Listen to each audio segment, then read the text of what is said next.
Hello students. कल हमने topic किया था प्रोडक्शन पॉसिबिलिटी कर्व क्या होता है। आज हम नए चैप्टर के साथ जिसका नाम है थ्योरी ऑफ डिमांड, इसके बीच में एक चैप्टर और है कंज्यूमर बिहेवियर, उसको हम बाद में डिस्कस करेंगे। पहले आइए इस चैप्टर को हम करते हैं जिसका नाम है थ्योरी ऑफ डिमांड।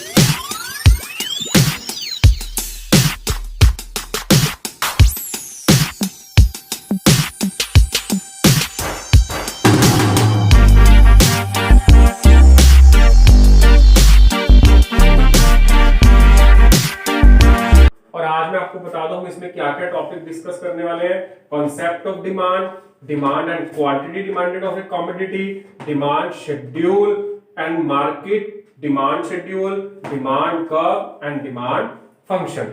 तो आइए सबसे पहले हम अपने टॉपिक की तरफ चलते हैं कि डिमांड किसे कहते हैं, डिमांड है क्या। अगर हम ऑर्डिनरी भाषा में देखें तो ये बिल्कुल सिंपल वर्ड है कि किसी चीज की मांग करना, किसी चीज को मांगना, जिसमें डिमांड हो गया, डिजायर हो गया, वांट हो गया, ये तीनों चीजें एक ही मानी जाती हैं। अगर हम आम भाषा में बात करें कि मेरी ये डिजायर है, मैं ये चाहता हूं, मेरी ये मांग है, लेकिन हमारे जो इकोनॉमिस्ट हैं, जितने भी स्कॉलर हैं, उनका कुछ और ही अपना व्यू है, जिन्होंने इस चीज को इकोनॉमी के पॉइंट ऑफ व्यू से एक्सप्लेन करा है कि डिमांड है क्या। अब मैं आपको क्लियर कर दूं डिमांड का मतलब क्या है। सपोज करो मैंने किसी चीज की इच्छा करी कि मुझे ये चीज चाहिए, तो क्या वो मेरी डिमांड बन गई? क्यों? क्योंकि अभी मैं वो चीज लेके नहीं आया, सिर्फ मैंने भी क्या सोचा कि मुझे ये चीज चाहिए, तो वो मेरी सिर्फ डिजायर बन के रह गई, मेरी इच्छा है। अब ऐसा तो नहीं है अगर मैं सोचूं मेरे पास हवाई जहाज आ जाए, मेरे पास एरोप्लेन आए, अगर सोचने से सब कुछ आ जाए, ऐसा तो नहीं हो सकता। तो सोचने से वो चीज कैसे डिमांड बन सकती है? तो जब हम ये सोचते हैं कि मेरे को ये चीज चाहिए, ये मेरी इच्छा है, तो वो डिमांड नहीं, वो हमारी डिजायर होती है। अब वांट क्या होता है? अब सपोज करो मेरी कार लेने की इच्छा थी, ठीक है, अब मेरे पास पैसा भी है, पर मैं उसको खर्च नहीं करना चाहता। ध्यान से, मैं उसको खर्च नहीं करना चाहता, तो यहां भी मेरी डिमांड कैसी पूरी होगी? मेरे पास कार तो आई ही नहीं। तो इसलिए जब मेरी इच्छा भी है, जब मेरे पास पैसा भी है, पर मैं उसको स्पेंड नहीं करना चाहता, तो वो बन जाती है वांट। अब एट लास्ट डिमांड है क्या? मेरी इच्छा भी है, मेरे पास पैसा भी है, एक पर्टिकुलर टाइम पे, पर्टिकुलर पीरियड में मैं पैसे देके उस चीज को ले आता हूं, तो वो क्या बन जाती है? डिमांड। यानी कि डिमांड का क्या मतलब है? I have money, I want, मैं चाहता भी हूं, मनी और money plus want equal to demand. तो आइए हम इसको इक्वेशन से समझते हैं, जो कि आपको बुक्स में इस तरह से नहीं मिलेगी, लेकिन सिर्फ आपको एक समझाने के लिए, क्लियर करने के लिए, शॉर्ट में जिसको कंक्लूजन कहा जाता है, हम उसके बेस पे इसको पढ़ लेते हैं। यानी कि हमारी डिजायर प्लस वांट, जिससे आपको क्लियर हो जाएगा desire plus want equal to demand. यानी कि जब ये दोनों चीजें आपस में मिल जाती हैं, तो वो किसको क्रिएट कर देती हैं? डिमांड को। That is called a demand. अब नेक्स्ट टॉपिक जो हमारा था, आई होप कि सबको क्लियर हो गया होगा कि डिमांड का क्या मतलब है। नेक्स्ट जो हमारा टॉपिक था, demand and quantity demand. Demand तो हम पढ़ ही चुके हैं, किसी चीज की डिमांड करना। अब क्वांटिटी डिमांडिंग का क्या मतलब है? किसी चीज की पर्टिकुलर हमें कितनी क्वांटिटी चाहिए, ठीक है। जैसे हम किसी शॉप पे जाते हैं, अगर मुझे ये कहते हैं कि मुझे 2 रुपए वाली 3 आइसक्रीम चाहिए, 1 रुपए वाली 2 चाहिए, 4 रुपए वाली 3 चाहिए, 5 रुपए वाली 1 चाहिए, तो ये मैं क्या कर रहा हूं? किसी चीज की पर्टिकुलर डिमांड कर रहा हूं कि इतनी मुझे इस चीज की क्वांटिटी चाहिए। डिमांड का मतलब तो हो गया desire plus want equal to demand, पर क्वांटिटी डिमांडेड का मतलब क्या है? किसी चीज की पर्टिकुलर डिमांड करना, उसे बोला जाता है quantity demanded of a commodity. अब जो नेक्स्ट टॉपिक था हमारे पास, वो अब आता है हमारे पास डिमांड शेड्यूल। बहुत ही सीधा सा ये वर्ड है शेड्यूल। हमारी लाइफ में शेड्यूल का बहुत इंपॉर्टेंट रोल है। जैसे अगर सपोज करो कि हमने पढ़ना है, तो हम छोटे होते क्या करते हैं? अपना शेड्यूल बनाते हैं, अपना टाइम टेबल सेट करते हैं। शेड्यूल किस लिए बनाया जाता है? ताकि मुझे ये पता लग जाए कि मुझे किस चीज को कितना टाइम देना है, उसके हिसाब से मैनेज करो।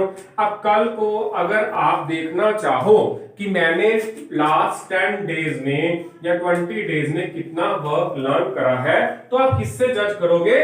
शेड्यूल से। मैं अपना शेड्यूल देख लूंगा और मुझे पता लग जाएगा। इसी तरह से इकोनॉमी का भी शेड्यूल है। इकोनॉमी में कितनी तरह का इकोनॉमी का जो शेड्यूल है, जो डिमांड शेड्यूल है, डिमांड शेड्यूल क्या रिप्रेजेंट करता है? डिमांड शेड्यूल ये रिप्रेजेंट करता है मैंने कितने प्राइस पे किस चीज की कितनी डिमांड करी, यानी कि कितनी मैंने चीज को कितने प्राइस के ऊपर खरीदा। यानी कि जब इकोनॉमी में प्राइस 5 था तब मैं कितनी क्वांटिटी खरीद रहा था, प्राइस गिरता गया डिमांड बढ़ती गई, प्राइस गिरता गया डिमांड बढ़ती गई, प्राइस गिरता गया डिमांड बढ़ती गई। अगर हम इधर से देखें इसको तो प्राइस गिर रहा है, प्राइस गिरने के साथ साथ क्या हो रही है, डिमांड जो है वो इंक्रीज हो रही है। अगर हम ये देखें, यहां पे देखा जाए प्राइस क्या हो रहा है, डिक्रीज, और डिमांड क्या हो रही है, इंक्रीज। अब दूसरी तरफ अगर इसको देखें इधर से, जैसे जैसे प्राइस बढ़ रहा है, जैसे जैसे प्राइस इंक्रीज हो रहा है, प्राइस के इंक्रीज होने से क्या हो रहा है, मेरी डिमांड जो है वो कम होनी शुरू हो गई है। तो अब देखो, मुझे कहीं से देखने की जरूरत नहीं पड़ी, मैंने अपने डिमांड शेड्यूल में चेक करा और वहां से मुझे पता लग गया। ये क्या था, हमारा इंडिविजुअल डिमांड, यानी कि इंडिविजुअल की दो तरह से शेड्यूल देखते हैं, जहां पे एक सिंगल पर्सन की डिमांड को चेक करना और जहां पे पूरी मार्केट की। ये पहले हमने समझा कि शेड्यूल है क्या, इस तरह से एक शेड्यूल है रिप्रेजेंट करा, और उसके बाद हमें क्या देखना है कि एक इंडिविजुअल ने कितनी डिमांड करी, यानी एक सिंगल बंदे की डिमांड को देखना, that is a individual demand schedule. उसके बाद हम चलते हैं मार्केट का। मार्केट का वर्ड से आपको क्लियर हो रहा है, मार्केट में जब हम पूरे लोगों की बात करते हैं, जैसे सपोज करो प्राइस ये रहा 5 4 3 2 1।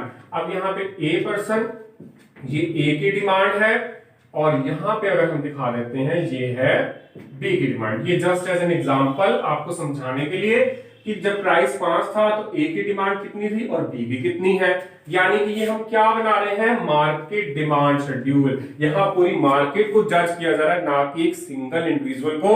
ध्यान रहे, इंडिविजुअल में सिर्फ एक इंडिविजुअल लेवल पे जजमेंट होती है और मार्केट पे पूरी मार्केट लेवल की जो हम जजमेंट करते हैं। तो प्लीज इसको ध्यान रखिएगा, that is called a demand schedule. अब बात आती है डिमांड कर्व को। अब कुछ चीजें, अब जैसे आप सपोज करो कि अब कुछ चीजें हमें थ्योरेटिकल नहीं समझ आती, हमें डायग्रामेटिक समझ जल्दी आ जाती हैं, तो अब हम पूरी थ्योरी केवल नहीं पढ़ सकते, इतना हमारे पास टाइम नहीं है। हमारे जो इकोनॉमिस्ट हैं, जो लास्ट ईयर की इनकम है, पॉवर्टी है, पॉपुलेशन है, सबको चेक करने के लिए ग्राफ का यूज करते हैं। तो उसी तरह हम भी ग्राफ का यूज करेंगे। डिमांड शेड्यूल भी दो तरह का है और डिमांड कर्व भी हमारा दो तरह का बनता है, जिसमें आप देख सकते हैं एक इंडिविजुअल डिमांड कर्व बनता है, इंडिविजुअल डिमांड कर्व बनेगा, और दूसरा जो है वो हमारा बनेगा मार्केट डिमांड कर्व। शेड्यूल की तरह ही है ये, बस शेड्यूल में क्या है, थ्योरेटिकल वे में सब कुछ एक्सप्लेन है, और कर्व में क्या है, जहां पे हम कर्व की फॉर्म में इसको रिप्रेजेंट करेंगे। आई होप आपको बहुत अच्छे से समझ आ रहा होगा। तो ये देखें, ये इंडिविजुअल है, ये मार्केट है। अब मैं इंडिविजुअल की अगर बात करूं, एक रफली टेबल बनाते हैं, 5 4 3 2 1, दैट इज इंडिविजुअल। अब क्वांटिटी देखें, क्वांटिटी ऑफ एक्स, यहाँ एक्स का मतलब है क्वांटिटी ऑफ गुड्स, एक्स को गुड्स से डिनोट किया, गुड्स को एक्स से डिनोट करते हैं, 4 3 2 1। अब that's I will maintain a curve, you can see o axis y axis.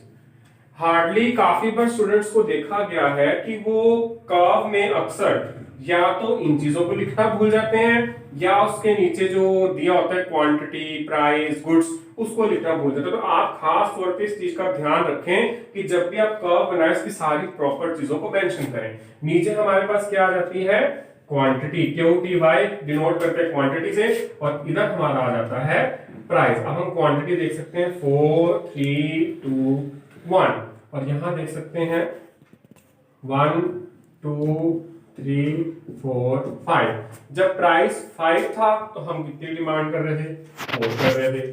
जब प्राइस 4 हुआ तब हम कितनी डिमांड कर रहे हैं, 3 कर रहे हैं। जब 3 हुआ तो 2 हो गई, और जब 2 हुआ तो 1 हो गई। मतलब जैसे जैसे मेरा प्राइस कम होता गया वैसे वैसे डिमांड बढ़ती गई, यानी कि प्राइस के कम होने से क्या है, डिमांड जो है वो बढ़ने लग जाती है। जैसे जैसे अगर हम देखो, हमने पहले भी सुना था कि हम इसी कर्व को पॉजिटिव भी देख सकते हैं, इसी कर्व को नेगेटिव भी। मैं आपको एक ही कर्व में दोनों चीजें क्लियर करूंगा कि अगर हम नीचे से देखें, जैसे जैसे प्राइस बढ़ रहा है, प्राइस के बढ़ने से अगर यहां देखा जाए तो डिमांड कम होती जा रही है। अगर हम ऊपर से देखें, जैसे जैसे प्राइस कम हो रहा है वैसे वैसे हमारी जो डिमांड है वो बढ़ती जा रही है। तो हम इस कर्व को दो तरीके से भी देख सकते हैं। हमारा सिर्फ नजरिया होना चाहिए कि हम किस तरह से इस चीज को समझ रहे हैं। अगर हम ऐसे देखें, अगर यहाँ पे देखें प्राइस क्या है, अगर यहाँ देखें प्राइस बढ़ रहा है, प्राइस के बढ़ने से देखो ये गैप कम होता जाएगा।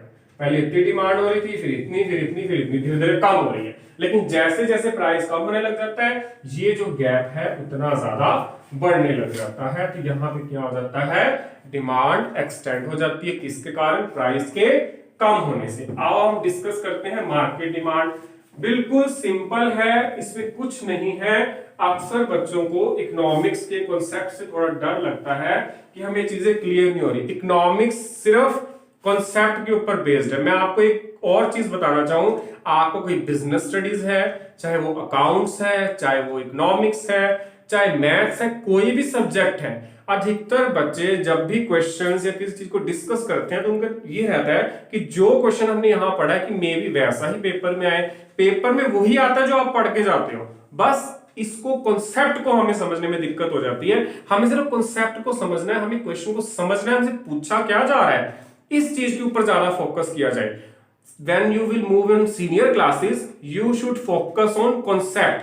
Whether you are little, छोटे होने के स्टार्ट ही आपको चीजें समझ आ जानी चाहिए कि जैसे जैसे बड़े आप कॉन्सेप्ट बेस्ड रहें। अगर आप कॉन्सेप्ट बेस्ड रहेंगे, चीजों के कॉन्सेप्ट को समझेंगे, यू विल नेवर फेल, आप कभी भी फेल नहीं होंगे, you will get a success.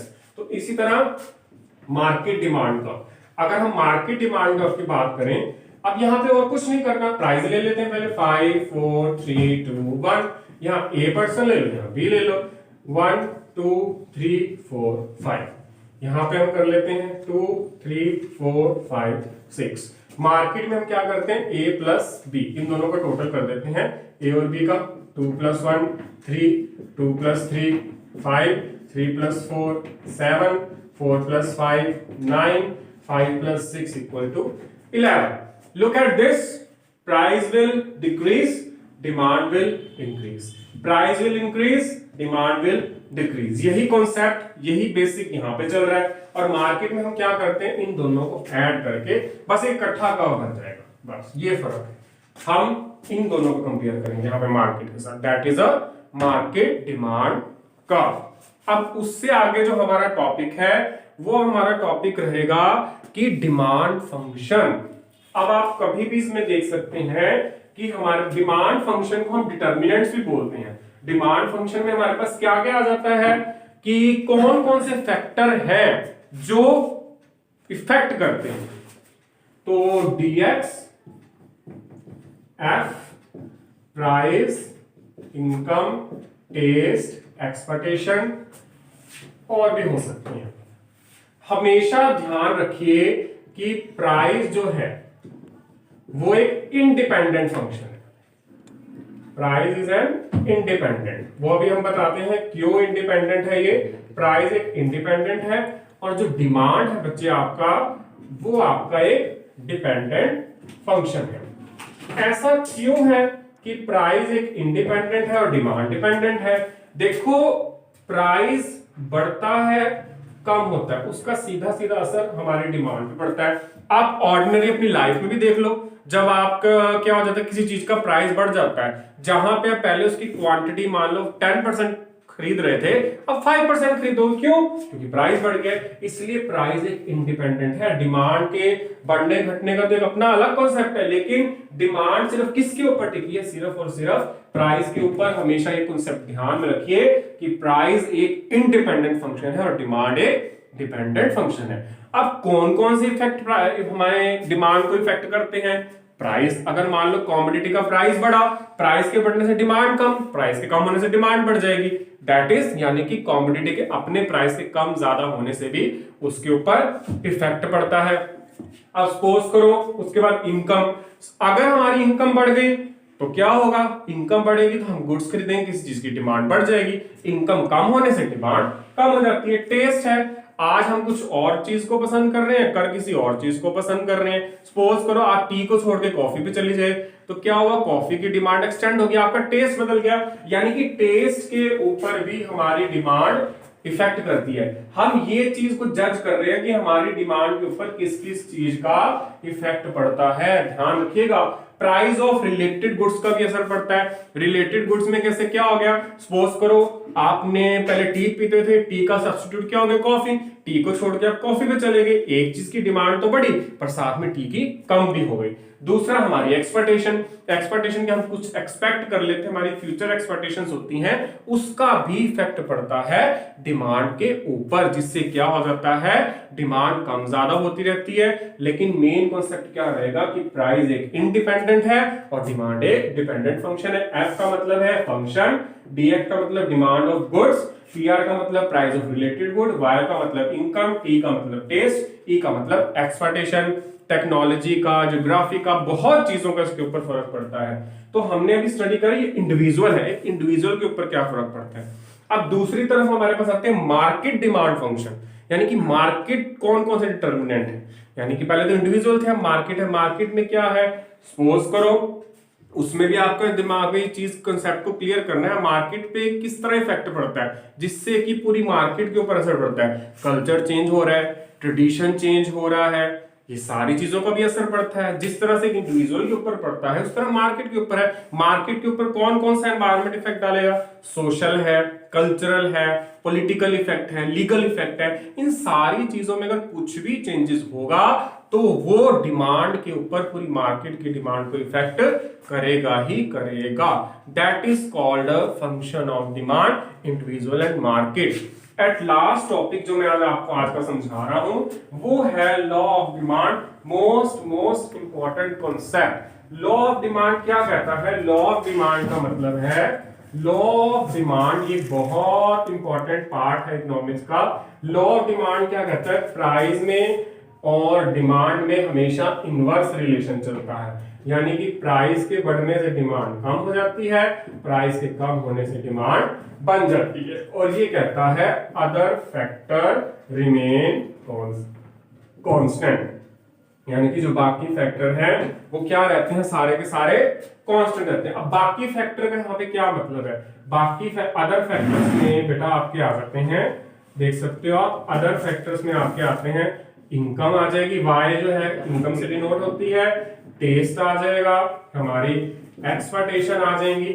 Other factor इनका कोई रोल नहीं है, यानी कि लॉ ऑफ डिमांड कहता है इनकम बढ़े, इनकम घटे, टेस्ट बदले ना बदले, आपकी एक्सपेक्टेशन चेंज हो ना हो, हमने तो किसके इफेक्ट को जज करना है, सिर्फ प्राइस के। यानी कि प्राइस को मेन फैक्टर कंसीडर करते हैं लॉ ऑफ डिमांड में। लॉ ऑफ डिमांड कहता ही यही है, other factor remain constant, only we will जज इफेक्ट ऑफ प्राइस। प्राइस के बढ़ने और घटने का हमने तो इफेक्ट देखना है, बाकी किसी भी फैक्टर का उसके ऊपर कोई असर नहीं पड़ता। ये आपका लॉ ऑफ डिमांड जो है क्लियर करता है। Thank you, safe and stay healthy.